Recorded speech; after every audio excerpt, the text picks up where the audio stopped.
আসসালামু আলাইকুম ওরহমতুল্লাহি ওবরাকাতুহ। সম্মানিত বন্ধুরা, আজকের এই ভিডিওতে আলোচনা করব মহান আল্লাহ সুবহানাহু ওয়া তাআলার 65 নম্বর গুণবাচক নাম আল মাজিদু।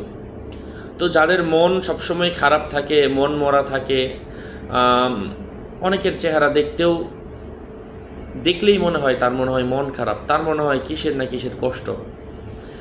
অনেকের চেহারা এমন আছে, তার মনে যতই কষ্ট তার চেহারা দেখে বোঝার ব্যবস্থা থাকে না। তো কারো যদি মন মরা থাকে এবং সে তার মনকে সবসময় ভালো রাখার জন্য আল্লাহ তাআলার আল মাজিদু এই গুণবাচক নামটি বেশি বেশি পরিমাণের পড়বে। আল্লাহ তাআলা বলেন, ইন্নাল্লাহা লা ইউদিউ আজরাল মুহসিনিন। যারা ভালো কাজ করে আল্লাহ পাক তাদের প্রতিদান কখনো নষ্ট করেন না। এই জন্য আল্লাহ তাআলার এই নামটা বেশি বেশি পড়লে আল্লাহ তাআলা তার